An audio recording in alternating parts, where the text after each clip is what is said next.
이란과 이스라엘의 군사적 충돌로 전 세계가 긴장하며 숨죽이던 바로 그 순간, 사우디 왕세자가 갑작스럽게 공식 석상에서 발언했습니다.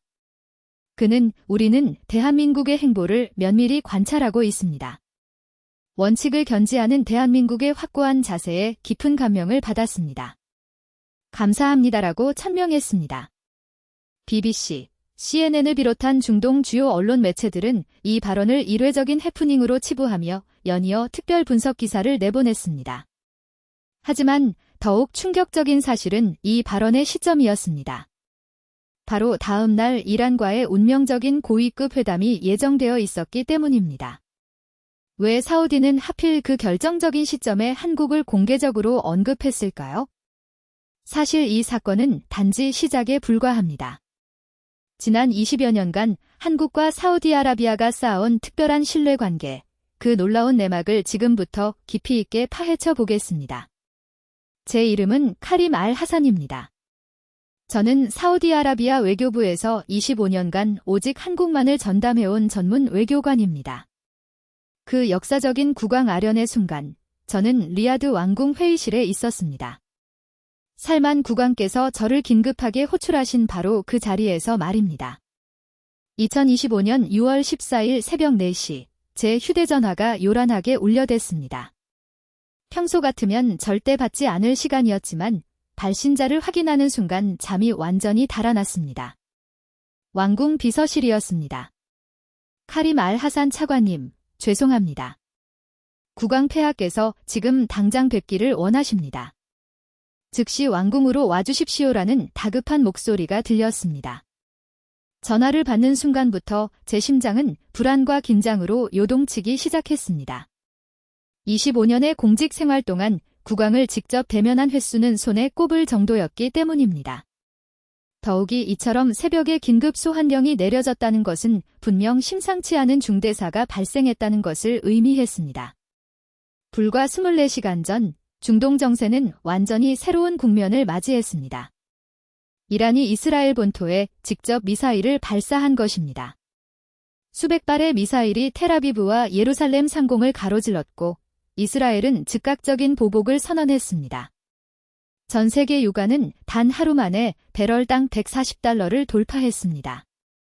뉴욕 증시는 폭락했으며 각국 정부는 긴급 안보회의를 소집했습니다. 그 누구도 이 상황이 어디로 치달을지 예측할 수 없는 혼란 속에 빠져 있었습니다. 이러한 격변하는 상황에서 사우디아라비아 국왕이 저를 부른 이유는 무엇이었을까요? 혹시 미국이나 이스라엘로부터 어떤 압력이 들어온 것일까요? 아니면 이란과의 관계 때문에 복잡한 외교적 딜레마에 처한 것일까요? 왕궁으로 향하는 차 안에서 저는 지난 25년간의 시간을 회고했습니다. 1999년 제가 처음 한국 담당관으로 임명받았을 때부터 지금까지 한국과 사우디아라비아 사이에는 실로 많은 일들이 있었습니다. 그때는 미처 깨닫지 못했습니다. 그 작고 미미했던 시작들이 오늘날 이처럼 역사적인 순간을 만들어낼 줄은요. 왕궁 정문을 통과할 때 평소보다 훨씬 삼엄한 경계 태세를 느낄 수 있었습니다. 경비원들의 표정은 극도로 긴장되어 있었고 곳곳에 무장 경호원들이 배치되어 있었습니다. 중동 전체가 전쟁의 위기에 놓인 상황이므로 보안 단계가 최고 수준으로 격상된 듯 했습니다. 마침내 국왕 집무실 앞에 도착했습니다. 비서가 잠시 대기하라고 했습니다. 5분이 지나고 10분이 지나도 문은 열리지 않았습니다. 그 몇 분의 시간이 마치 영원처럼 길게 느껴졌습니다. 제 손바닥에는 어느새 땀이 송골송골 맺혀 있었습니다. 마침내 문이 열리고 살만 국왕께서 저를 따뜻하게 맞아주셨습니다. 카림, 오랜만이군요. 한국 상황에 대해 이야기해 봅시다. 국왕의 첫마디는 예상대로 부드럽고 온화했습니다. 하지만 그 부드러움 속에 국가의 중대한 의도가 숨어 있다는 것을 저는 직감할 수 있었습니다. 국왕께서는 저를 소파로 안내하며 아랍 전통차를 권하셨습니다. 오늘 중요한 발표를 할 예정입니다. 한국과 관련된 내용이지요. 그 전에 당신의 심도 있는 의견을 듣고 싶습니다. 25년간 한국을 관찰해온 전문가로서 말입니다. 그런데 다음 순간 국왕께서 던지신 질문은 정말 예상치 못한 것이었습니다. 솔직히 말해보시오. 이 혼란하고 불확실한 국제 정세 속에서 우리가 진정으로 믿고 의지할 수 있는 나라는 과연 어디일까요? 미국은 오직 자신들의 국익만을 추구하고 유럽은 우유부단하며 중국은 겉과 속이 다릅니다. 러시아는 전쟁 중이고 이란은 우리의 적대국이 되었습니다. 이러한 상황에서 사우디아라비아가 진정으로 신뢰할 수 있는 나라가 남아있을까요? 저는 잠시 동안 말문이 막혔습니다. 이것은 단순한 외교적 질문이 아니었습니다. 국왕께서 앞으로의 사우디 외교 노선을 근본적으로 결정하려는 중차대한 순간이었던 것입니다. 그리고 제 대답에 따라 한국과 사우디의 관계뿐만 아니라 중동 전체의 미래가 바뀔 수도 있다는 무거운 책임감을 느꼈습니다. 저는 깊게 숨을 들이마시고 조심스럽게 말했습니다. 폐하, 저는 25년간 한국이라는 나라를 지켜봤습니다. 그들은 경제적 계산이나 단기적인 이해관계로 움직이는 사람들이 아닙니다. 그들은 일관된 원칙으로 행동하는 사람들이며 그 원칙은 진정성이 있습니다. 저는 이 사실을 확신할 수 있습니다. 국왕의 눈빛이 미묘하게 달라졌습니다. 그렇다면 구체적으로 설명해 보시오. 왜 그렇게 확신하는지 말입니다. 다른 나라들과 한국이 어떻게 차별화되는지 구체적인 사례를 들어 설명해 보십시오. 그 순간 저는 깨달았습니다. 지금이야말로 지난 25년간 제가 쌓아온 모든 경험과 지식을 털어놓아야 할 때라는 것을 말입니다. 1999년 모든 것이 시작된 그 해로 거슬러 올라가 보겠습니다. 당시 저는 30세가 된 사우디 외교부의 젊은 말단 공무원이었습니다. 그해 3월 상사가 저를 불러 말했습니다. 카림, 자네가 앞으로 한국을 담당하게 되었네. 첫 출장을 가서 현지 상황을 정확하게 파악하고 보고하게. 솔직히 말해서 그때까지 한국에 대해 아는 것은 거의 없었습니다. 아시아의 4마리 용사령 중 하나라는 것과 우리에게서 석유를 수입해가는 나라라는 정도였죠. 하지만 서울에 도착하자마자 저는 엄청난 충격을 받았습니다. 공항에서부터 분위기가 달랐습니다. 김포공항에 내리는 순간 공기 중에 뭔가 비장하고 엄숙한 기운이 감돌고 있음을 느꼈습니다. 그때는 아시아 금융위기가 한국을 강타한 지 1년이 지난 시점이었습니다. 아시아 사룡으로 불리던 모든 나라가 경제적 어려움에 처해 있었어요. 하지만 각 나라의 위기 대응 방식은 완전히 달랐습니다.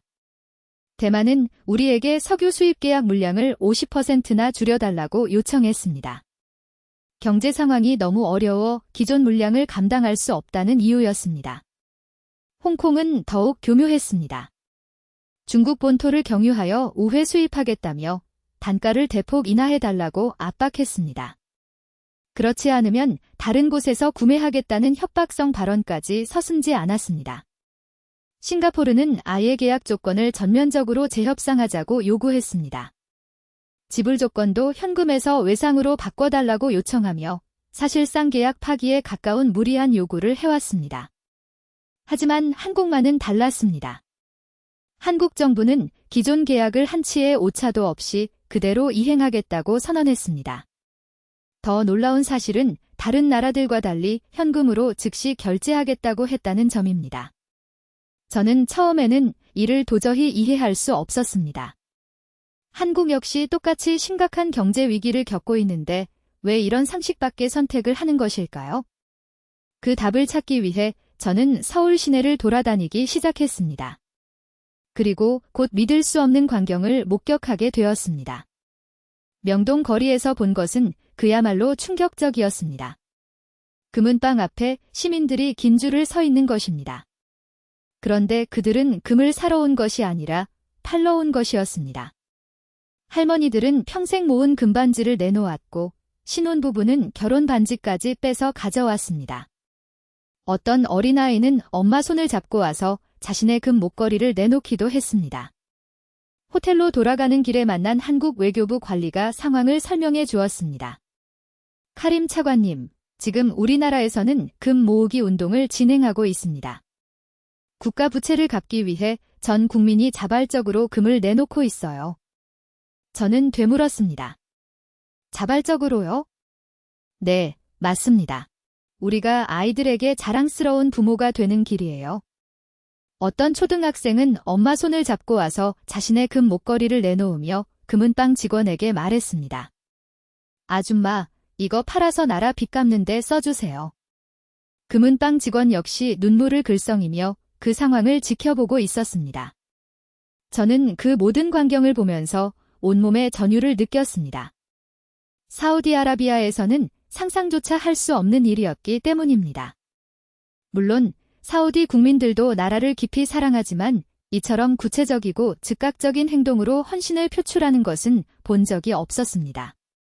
더욱 놀라운 것은 이러한 일이 명동에서만 벌어지는 것이 아니라는 사실이었습니다. 서울 전체, 아니 한국 전체에서 동시에 일어나고 있었습니다. 그날 저녁 호텔에서 KBS 뉴스를 시청했습니다. 앵커가 감격스러운 목소리로 보도하고 있었습니다. 금 모으기 운동 사흘째, 전국에서 200톤의 금이 모였습니다. 이는 당초 목표량의 30%에 해당하는 엄청난 양입니다. 화면에는 각지에서 금을 내놓는 시민들의 모습이 나왔습니다. 부산에서는 어부들이 금리까지 빼서 기부했고, 대구에서는 학생들이 용돈을 모아 작은 금반지를 샀다가 바로 기부했습니다. 가장 감동적이었던 것은 올림픽 금메달리스트들의 모습이었습니다. 역도 선수, 레슬링 선수, 양궁 선수들이 자신의 금메달을 들고 나와서 이 메달보다 나라가 더 소중합니다라고 말하는 장면이었습니다. 저는 그 순간 직관적으로 깨달았습니다. 이것이 바로 한국이 다른 나라와 구별되는 진정한 힘이라는 것을요. 다음 날 아침 호텔 로비에서 만난 한국 외교부 담당자가 저에게 설명해 주었습니다. 차관님, 놀라셨죠? 사실 저희도 이 정도 규모일 줄은 예상하지 못했어요. 정부에서 금 모으기 운동을 제안했을 때 솔직히 얼마나 모일지 확신이 없었거든요. 저는 물었습니다. 정부에서 강제로 추진한 건가요? 아닙니다. 완전히 자발적인 참여입니다. 정부는 단지 제안만 했을 뿐 국민들이 먼저 자발적으로 나선 거예요. 정말 놀랍습니다. 사우디에서는 상상하기 어려운 일입니다. 한국 사람들에게는 우리라는 개념이 매우 강합니다. 내가 어려우면 우리 모두가 어렵고 우리가 잘 되면 나도 잘 된다는 공동체 의식이죠. 그 말을 듣고 저는 이해했습니다.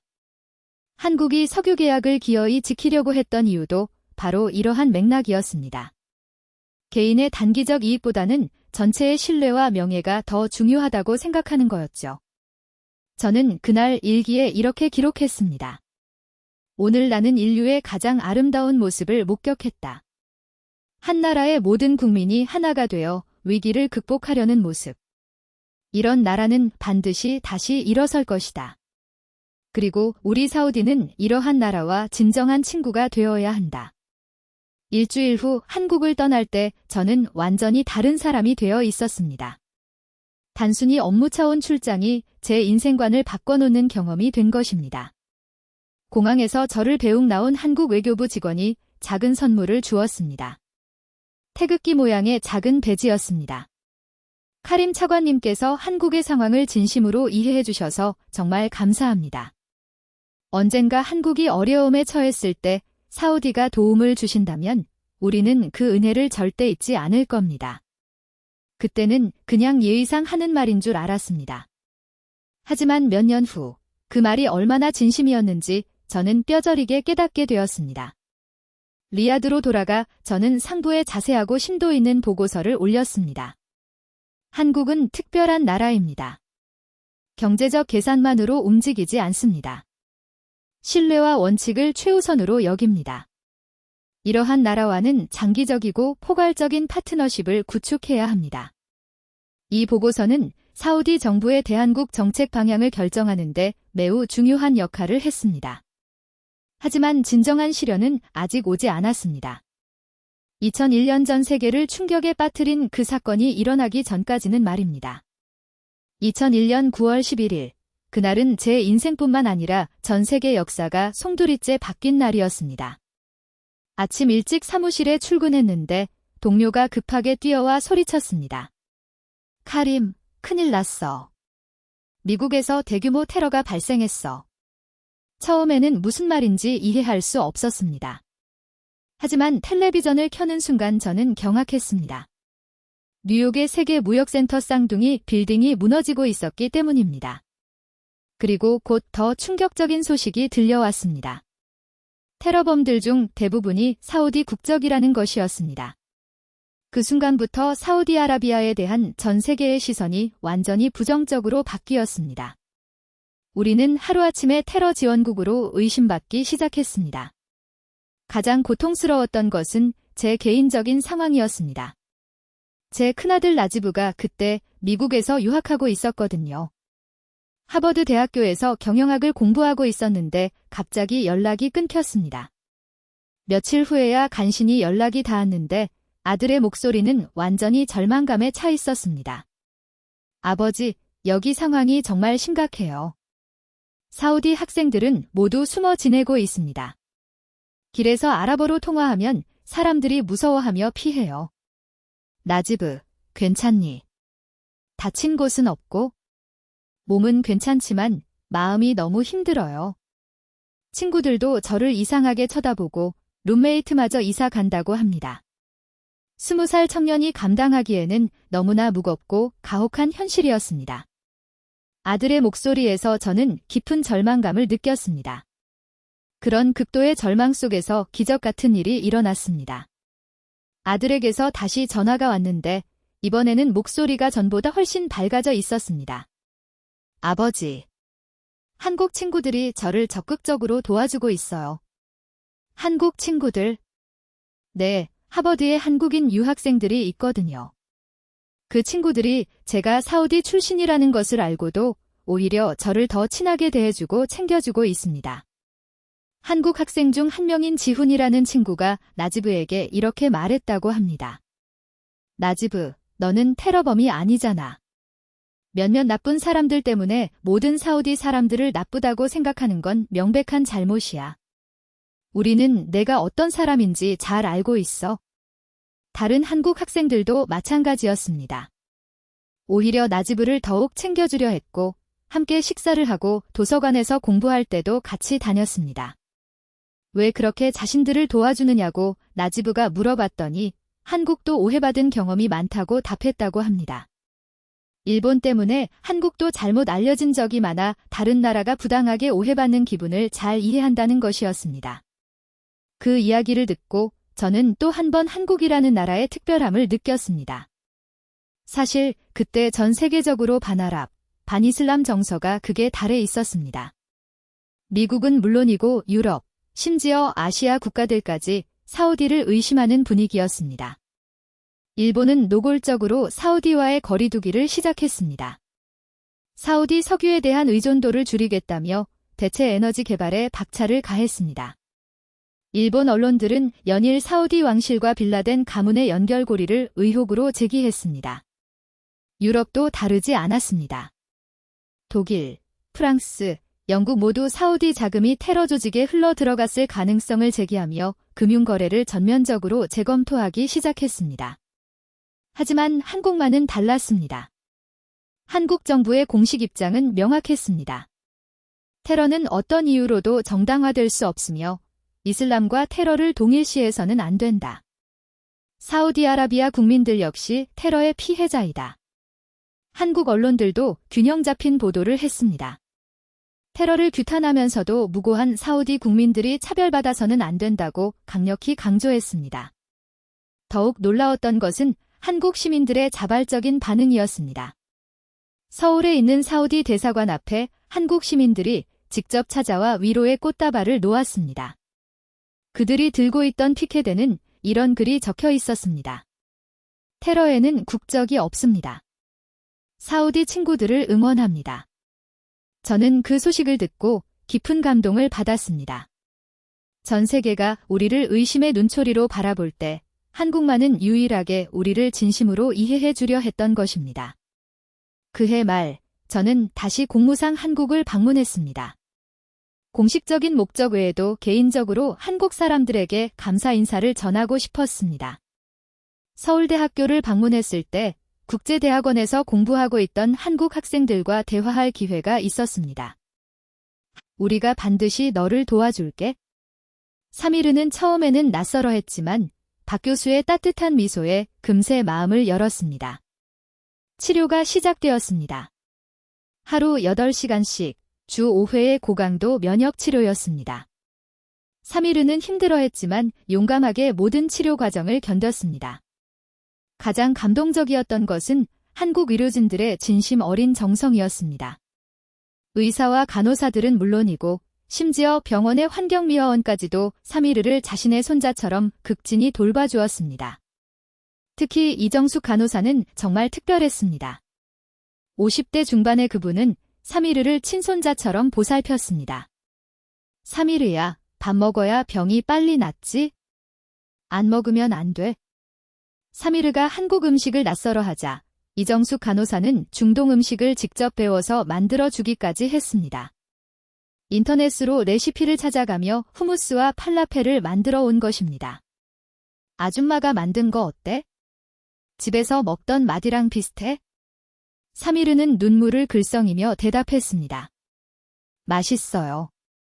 고맙습니다. 이정숙 간호사는 그 말을 듣고 더 열심히 요리를 배웠습니다. 심지어 아랍어도 조금씩 배워서 사미르와 간단한 대화를 할 수 있게 되었습니다. 치료 과정은 순탄하지 않았습니다. 심한 부작용도 있었고 사미르가 포기하고 싶어 할 때도 많았습니다. 하지만 한국 사람들의 따뜻한 관심과 사랑이 우리에게 계속해서 힘을 주었습니다. 박 교수는 매일 사미르의 상태를 체크하며 희망적인 메시지를 전했습니다.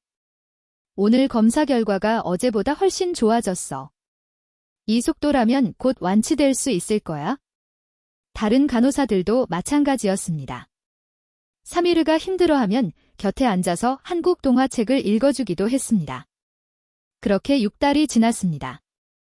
마침내 박문희 교수가 기적 같은 소식을 전해주었습니다. 완치되었습니다. 더 이상 암세포가 발견되지 않아요. 저는 그 자리에서 벅찬 울음을 터뜨렸습니다. 박 교수와 이정숙 간호사, 그리고 다른 간호사들 모두가 함께 울었습니다. 사미르는 그때 이정숙 간호사가 가르쳐준 한국어로 이렇게 말했습니다. 고마워요. 정말 고마워요. 사미르는 6달 동안 한국어를 열심히 배웠거든요. 나중에 커서 한국어를 더 잘 배워서 다시 올게요. 한국을 떠나는 날, 인천공항에는 치료를 담당했던 의료진 전체가 배웅을 나왔습니다. 박 교수가 사미르에게 선물을 주었습니다. 한국 전통 인형이었습니다. 이 인형이 너를 항상 지켜줄 거야. 그리고 잊지 마렴. 한국에는 너를 사랑하는 사람들이 아주 많다는 것을. 사우디로 돌아간 후 왕실에서는 한국 의료진에게 특별 훈장을 수여했습니다. 박문희 교수와 이정숙 간호사, 그리고 사미르를 돌봐준 모든 분들에게 감사의 뜻을 전한 것입니다. 살만 국왕께서도 직접 감사 서한을 보냈습니다. 한국의 의료진들이 보여준 정성과 사랑에 깊은 감사를 드립니다. 이것이 진정한 인류애라고 생각합니다. 하지만 가장 의미 있었던 것은 사미르의 내면적 변화였습니다. 사미르는 그 후로 한국에 대해 깊은 애정을 갖게 되었습니다. 한국어를 계속 공부했고 나중에는 한국대학교에 진학하겠다는 꿈도 품게 되었습니다. 삼촌, 저는 커서 한국과 사우디를 연결하는 일을 하고 싶어요. 이정숙 간호사님 같은 따뜻한 마음을 가진 사람들이 더 많아졌으면 좋겠어요. 그때 저는 깨달았습니다. 이것이 바로 진정한 외교라는 것을요. 정부 간의 냉정한 거래가 아니라 사람과 사람 사이의 진심 어린 신뢰와 관계 말입니다. 사미르의 완치 소식은 사우디 정부 내부에서도 큰 화제가 되었고 한국에 대한 인식이 한층 더 고양되었습니다. 한국은 단순한 경제 파트너가 아니라 진정한 친구다. 그것이 그때부터 사우디 정부의 공식적인 대한국 인식이 되었습니다. 2011년 중동 전체가 거대한 변화의 소용돌이에 휘말렸습니다.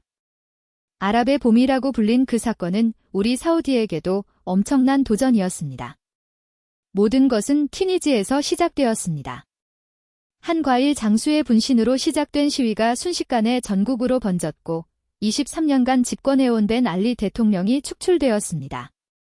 그 다음은 이집트였습니다. 타흐리르 광장을 가득 메운 시민들의 함성으로 30년간 권력을 유지해온 무바라크 대통령마저 물러났습니다. 리비아의 카다피, 시리아의 아사드까지 중동의 강력한 독재자들이 하나둘씩 위기에 처했습니다. 사우디 왕실은 깊은 우려에 빠졌습니다. 혹시 이 민주화 바람이 사우디까지 불어올까 하는 걱정 때문이었습니다.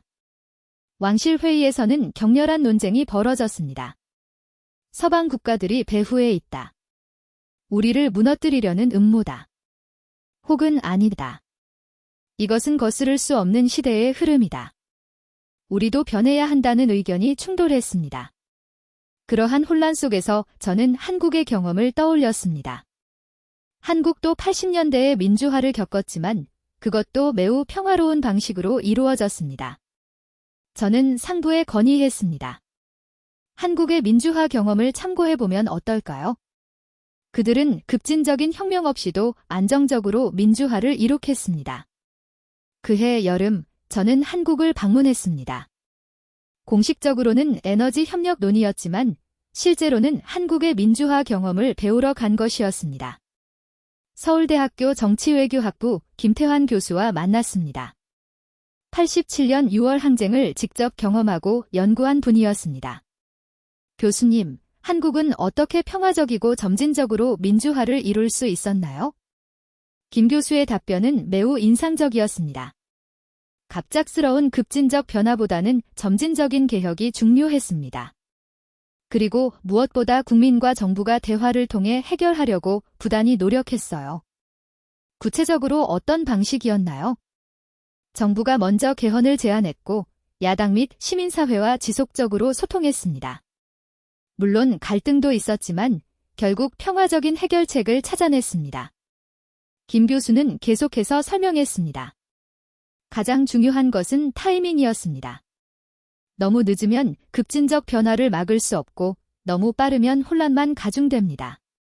적절한 시점에 적절한 개혁을 추진하는 것이 핵심입니다. 그 말을 듣고 저는 깨달았습니다. 사우디 역시 무작정 변화를 거부할 것이 아니라 한국처럼 단계적이고 점진적인 개혁을 추진해야 한다는 것을요. 저는 또 다른 중요한 질문을 했습니다. 서방 국가들의 압력에는 어떻게 대처했나요? 한국의 민주화는 외부 압력 때문에 이루어진 것이 아니라 내부의 필요와 국민적 합의에 의한 것이었습니다.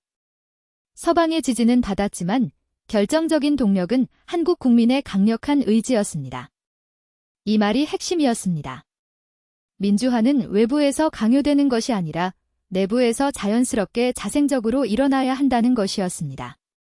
명동 거리를 걸으면서 김 교수가 설명해 주었습니다. 바로 이 거리에서 87년 대규모 시위가 있었습니다. 하지만 보세요. 지금은 완전히 평화롭죠? 급진적 혁명이 아니라 점진적 개혁을 통해 안정성을 유지하면서도 민주주의를 이룰 수 있다는 명확한 증거입니다.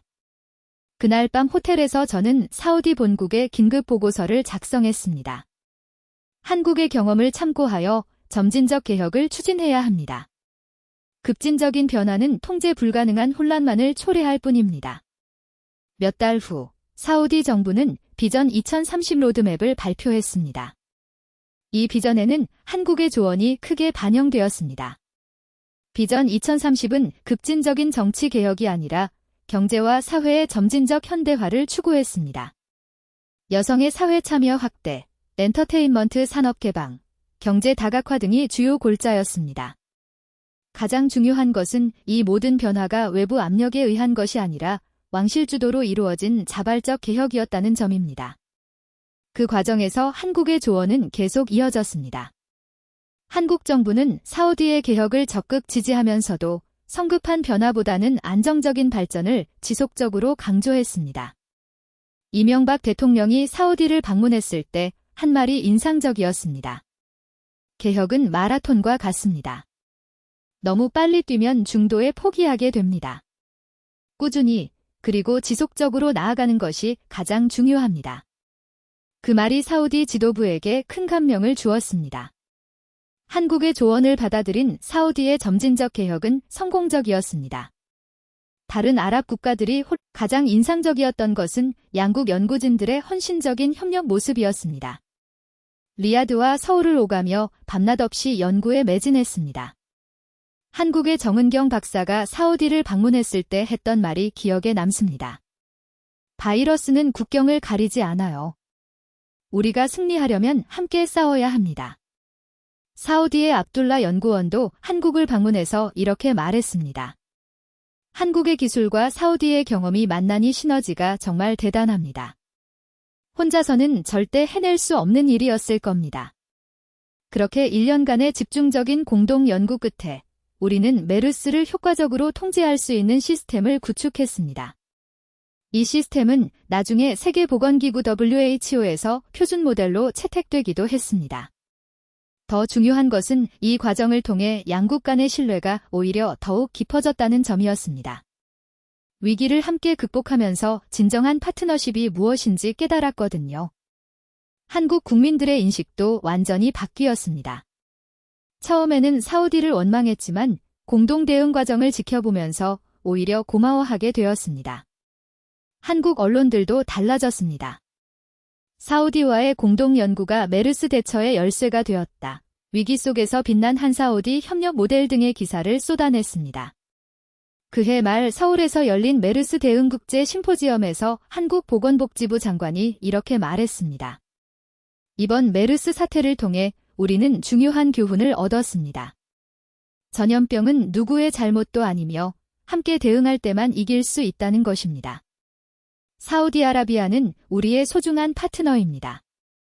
사우디로 돌아간 후 저는 왕실에 상세한 보고를 했습니다. 한국은 위기 상황에서 진가를 발휘하는 나라입니다.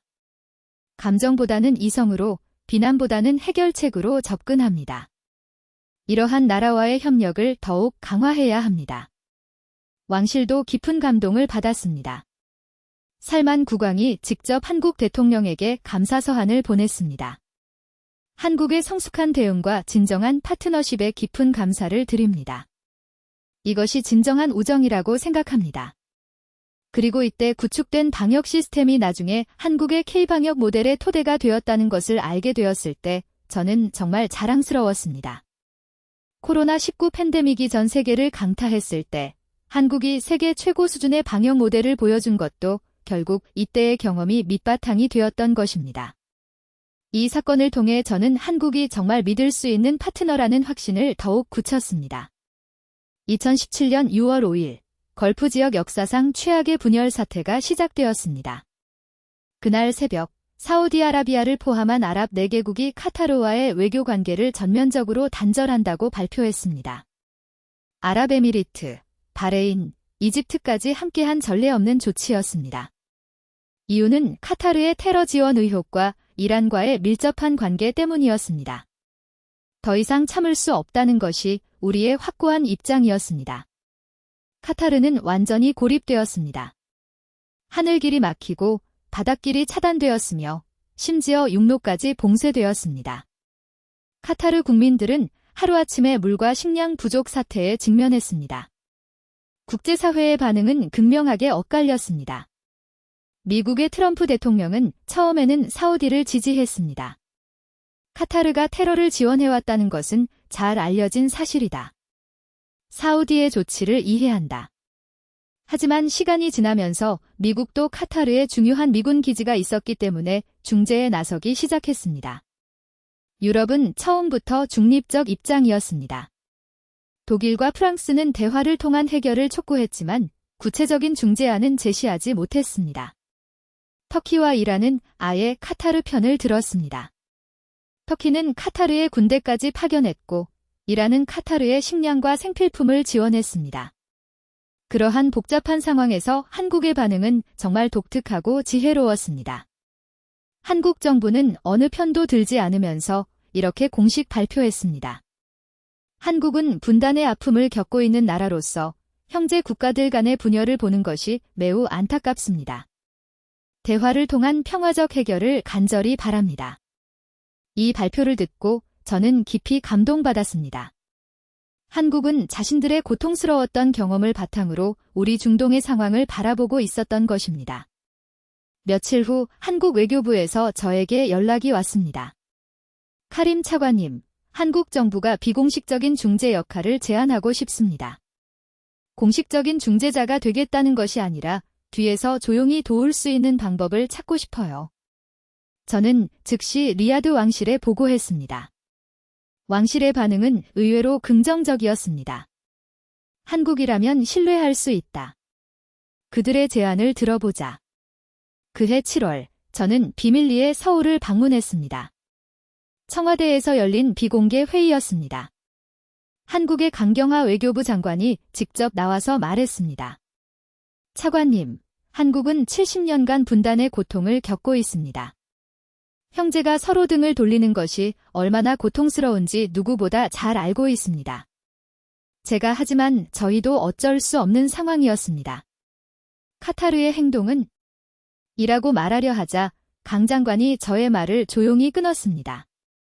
차관님, 저희가 어느 한편을 가르려는 것이 아닙니다. 다만 대화가 완전히 단절되면 오해만 더 깊어진다는 것을 말씀드리고 싶습니다. 그리고 한국이 제시한 해결 방안은 정말 지혜로웠습니다. 공개적인 중재보다는 비공식적인 대화 창구를 만들어 보면 어떨까요? 한국이 중립적인 메신저 역할을 할 수 있습니다. 한국의 제안은 이랬습니다. 양측이 직접 만나기 어려우니 한국이 중간에서 메시지를 정확하게 전달하자는 것이었습니다. 공식적인 것이 아니라 철저하게 비공개로 말입니다. 강 장관은 계속 설명했습니다. 한국의 분단 경험에서 배운 중요한 교훈이 있습니다. 아무리 갈등이 심하더라도 대화 채널은 반드시 유지해야 한다는 것입니다. 완전히 단절되면 나중에 관계를 복구하기가 훨씬 더 어려워집니다. 저는 그 말에 깊이 공감했습니다. 실제로 사우디 내부에서도 카타르와의 관계를 완전히 끊는 것에 대한 우려가 존재했기 때문입니다. 한국은 정말 세심하고 정교하게 중재 역할을 수행했습니다. 양측의 입장을 정확하게 전달하면서도 감정적인 표현은 최대한 순화해서 전했습니다. 예를 들어 사우디가 카타르는 테러 지원국이다라고 주장하면 한국은 사우디가 카타르의 일부 정책에 대해 깊은 우려를 표명했다고 전달했습니다. 반대로 카타르가 사우디는 패권주의 국가다라고 비난하면 한국은 카타르가 지역 내 역할관계에 대해 다른 견해를 갖고 있다고 표현했습니다. 이러한 방식으로 양측의 감정적 대립을 완화시키면서 실질적인 대화 가능성을 열어갔습니다. 가장 인상적이었던 것은 한국 외교관들의 끈기와 진정성이었습니다. 몇 달 동안 계속해서 양측을 끈질기게 설득했습니다. 지금 당장은 어려워도 언젠가는 다시 형제가 되어야 하지 않겠습니까? 분단된 한국의 입장에서 여러분의 통합이 얼마나 소중한 가치인지 모릅니다. 물론 즉각적인 효과는 없었습니다. 카타르 봉쇄는 결국 3년 반이나 지속되었습니다. 하지만 한국의 노력은 헛되지 않았습니다. 2021년 1월 드디어 아룰라 정상회의에서 걸프 협력국들 간의 화해가 이루어졌을 때 사우디 왕실은 한국의 조용한 역할을 잊지 않았습니다. 국왕이 직접 한국 대통령에게 감사 전화를 걸었습니다. 한국의 조용하고 끈기 있는 노력이 오늘의 화해를 가능하게 했습니다. 진정한 친구는 어려울 때 함께 해주는 사람이라는 것을 다시 한번 깨달았습니다. 그 전화를 받은 한국 대통령의 답변 또한 인상적이었습니다. 분단국가로서 통합의 소중함을 누구보다 잘 알고 있습니다. 걸프 지역의 평화가 곧 세계의 평화입니다. 이 사건을 통해 한국은 중동에서 믿을 수 있고 공정한 중재자로 인정받게 되었습니다. 어느 편도 들지 않으면서 모두를 배려하는 균형 감각, 그것이 한국만의 특별한 외교 철학이었습니다. 2020년 3월 도쿄 올림픽을 앞두고 예상치 못한 외교적 사건이 발생했습니다. 일본 외무성에서 각국 외교부에 공식 공문을 보낸 것입니다. 도쿄 올림픽 공식 지도에서 독도를 다케시마로 표기하겠다는 내용이었습니다. 그러면서 각국도 공식 문서에서 일본의 표기를 따라달라고 요청했습니다. 사우디 외교부에도 당연히 그 공문이 도착했습니다. 그리고 리야드 주재 일본 대사가 직접 저에게 면담을 요청했습니다. 리야드 주재 일본 대사관에서 만난 다나카 대사는 정중하지만 단호한 어조로 말했습니다. 일본 대사가 다시 항의하러 왔을 때 저는 이렇게 답변했습니다. 대사님, 사우디아라비아도 영토 분쟁을 겪고 있는 나라입니다. 우리는 역사적 정의를 지지할 수밖에 없습니다. 하지만 이 결정은 경제협력에 악영향을 미칠 수 있습니다. 외교는 오직 경제적 계산만으로 이루어지는 것이 아닙니다. 원칙 또한 중요합니다. 그 결정이 한국에 알려졌을 때 한국 외교부에서 감사 인사가 왔습니다. 사우디아라비아의 원칙적인 입장에 깊은 감사를 드립니다. 역사적 정의를 지켜주신 것에 대해 한국 국민들이 매우 고마워하고 있습니다. 하지만 저에게는 그것이 너무나 당연한 선택이었습니다. 지난 20년간 한국이 보여준 일관된 원칙을 생각하면 우리 역시 같은 원칙으로 대응하는 것이 맞다고 생각했기 때문입니다. 2022년 2월 24일 세계를 뒤흔든 사건이 또다시 일어났습니다. 러시아가 우크라이나를 침공한 것입니다. 전 세계는 순식간에 양극화되었습니다. 서방 국가들은 러시아에 대한 강력한 제재를 발표했고 중국과 인도는 중립을 표방하며 러시아와의 관계를 유지했습니다. 사우디는 매우 어려운 입장에 처했습니다. 미국과는 전통적인 동맹 관계였지만 러시아와도 오펙 플러스를 통해 중요한 에너지 협력을 하고 있었기 때문입니다. 무엇보다 미국의 압력이 강했습니다. 바이든 대통령이 직접 전화를 걸어 증산을 강력히 요구했습니다. 사우디가 러시아 대신 석유를 더 많이 생산해야 한다. 푸틴 정권에 압력을 가하기 위해서다.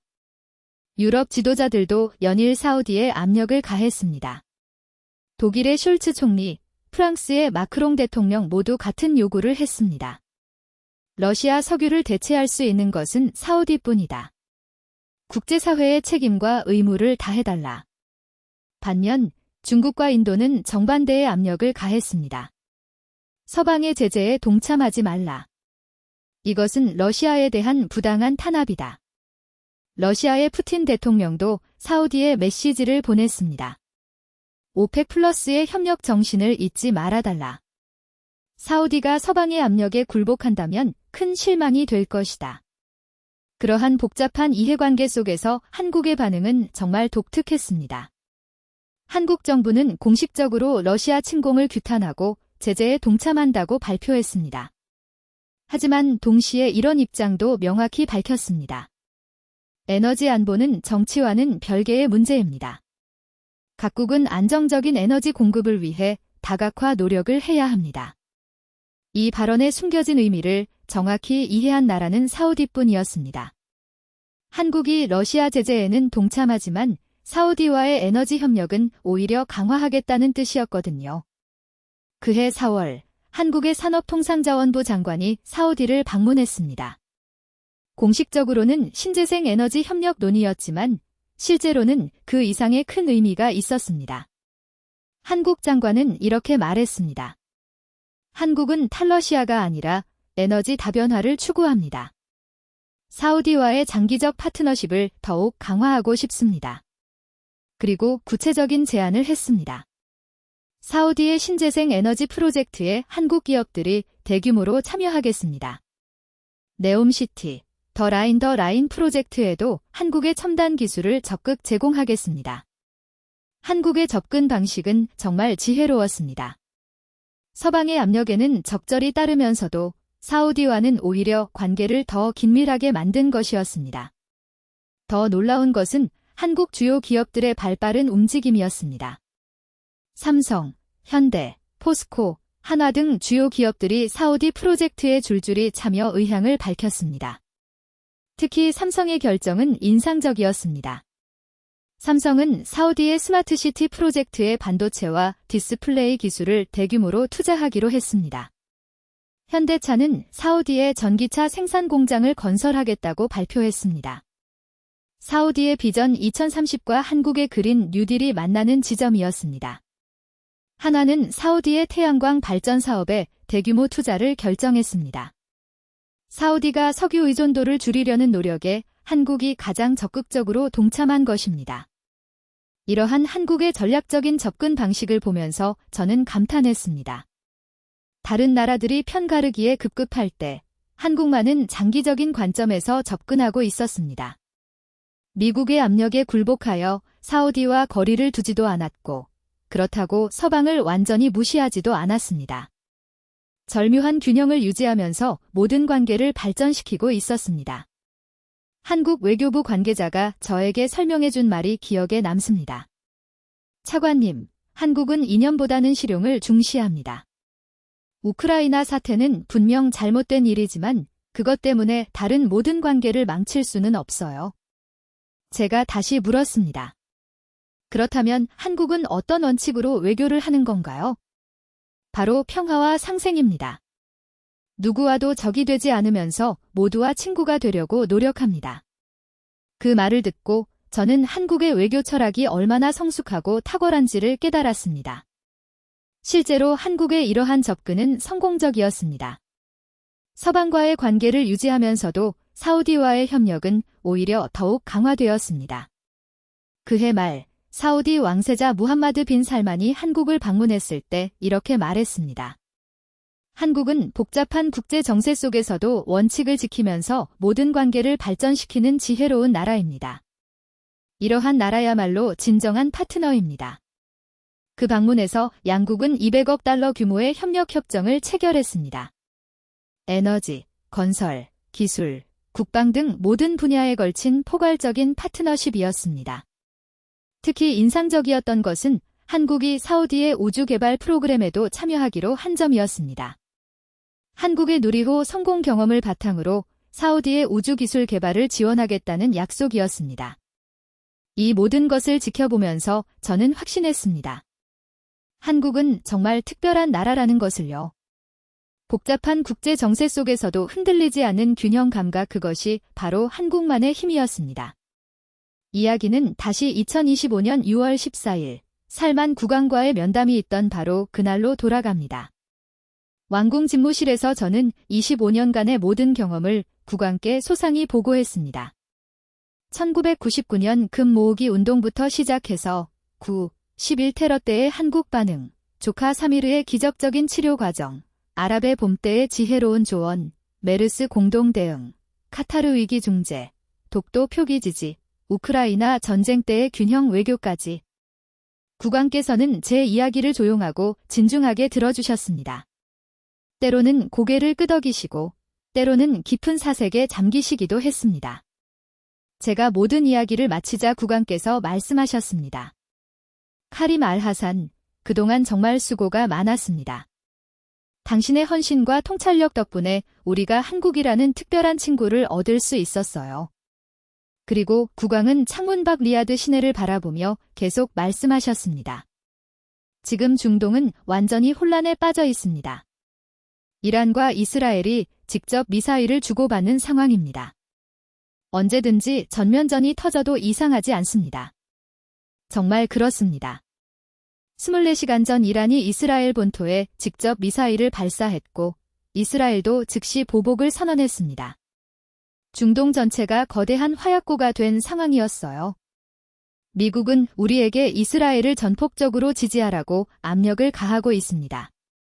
이란을 완전히 고립시키자고 하죠. 하지만 그렇게 되면 중동은 더 큰 혼란에 빠질 것입니다. 유럽은 평화를 말하지만 구체적인 해법은 제시하지 못하고 있어요. 중국과 러시아는 오직 자신들의 이익만을 생각하고 있고요. 국왕의 목소리에는 깊은 우려와 번민이 섞여 있었습니다. 이러한 상황에서 우리가 진정으로 믿고 의지할 수 있는 나라는 어디일까요? 누가 진정으로 중동의 지속 가능한 평화를 원하고 있을까요? 그때 국왕이 저를 직접 바라보며 말씀하셨습니다. 카림 알하산, 25년간 당신이 지켜본 한국이라면 어떻게 행동할까요? 저는 주저하지 않고 곧바로 대답했습니다. 폐하, 한국이라면 어느 한편도 들지 않으면서 오직 평화를 위해 노력할 것입니다. 그들은 항상 그래왔습니다. 국왕이 깊이 고개를 끄덕이셨습니다. 맞습니다. 한국은 누구와도 적이 되지 않으면서 모두의 친구가 되려고 노력해왔습니다. 그러한 나라야말로 이 혼란스러운 시기에 우리가 의지할 수 있는 진정한 파트너입니다. 그리고 국왕은 결정적인 선언을 하셨습니다. 진정한 친구를 알아보는 것도 큰 능력입니다. 그날 밤 전 세계 언론이 이 소식을 대대적으로 보도했습니다. CNN은 사우디의 충격 선언, 한국을 최우선 파트너로 지정이라고 보도했고, BBC는 중동 위기 속에서 빛난 한국의 외교력이라고 분석했습니다. 한국 언론들은 더욱 흥분했습니다. 사우디 국왕의 파격 선언, 한국을 가장 신뢰하는 나라로 지목이라는 제목으로 연일 보도했습니다. 하지만 무엇보다 의미 있었던 것은 한국 정부의 반응이었습니다. 윤석열 대통령이 직접 살만 국왕에게 감사 전화를 걸었습니다. 국왕 폐하의 신뢰에 깊은 감사를 드립니다. 한국은 중동 평화를 위해 최선을 다하겠습니다. 그 전화 통화에서 국왕이 하신 말씀이 제게는 가장 깊이 기억에 남습니다. 대통령님, 한국은 작지만 강한 나라입니다. 힘이 아니라 마음으로 세계를 움직이는 나라예요. 그러한 나라와 함께 새로운 미래를 만들어 가고 싶습니다. 그날 밤 저는 오랫동안 잠들지 못했습니다. 25년간의 길고 험난했던 여정이 머릿속을 스쳐 지나갔습니다. 1999년 처음 서울을 방문했을 때 금 모으기 운동에 참여하는 한국 시민들을 보며 받았던 충격부터 시작해서 11 테러 후 사우디를 이해해준 한국의 성숙함, 조카 사미르를 치료해준 한국 의료진의 헌신적인 정성, 아랍의 봄 때 전해준 지혜로운 조언들까지 그 모든 순간들이 오늘날의 역사적 선언으로 이어진 것이었습니다. 다음 날 아침, 저는 리야드 시내를 천천히 걸어보았습니다. 거리 곳곳에서 사람들이 어제 기자회견에 대해 이야기하고 있었습니다. 한 카페에서 들은 시민들의 대화가 인상적이었습니다. 한국이라는 나라가 정말 대단한 것 같아. 우리 왕실에서 저렇게까지 칭찬하다니? 맞아. 나도 한국 드라마 보면서 느꼈는데 한국 사람들은 정말 마음이 따뜻한 것 같아. 우리 아들이 한국어 배우고 싶다고 하는데 이제 진짜 배워야겠네. 젊은 사우디인들 사이에서는 이미 한국에 대한 관심이 폭발적으로 증가하고 있었습니다. K-팝, K-드라마를 넘어서 이제는 한국의 첨단 기술과 문화 전반에 대한 동경이 생긴 것입니다. 그날 오후, 저는 한국 대사관을 방문했습니다. 김태진 대사와 만나 앞으로의 구체적인 협력 방안에 대해 논의하기 위해서였습니다. 김 대사는 환한 미소로 저를 맞이했습니다. 카림 차관님, 어제 기자회견 정말 감동적이었습니다. 한국 국민들이 모두 감격하고 있습니다. 대사님, 이제 시작입니다.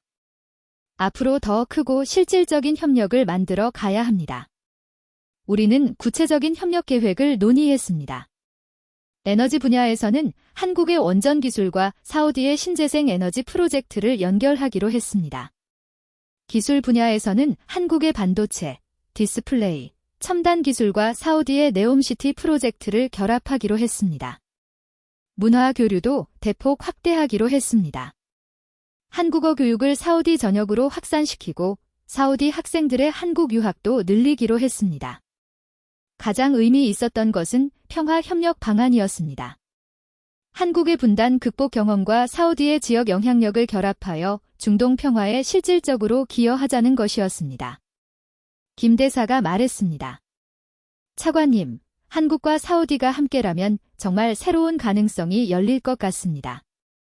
양국 모두 강대국의 압력 속에서도 자주성을 지켜온 나라잖아요. 저도 전적으로 동감했습니다.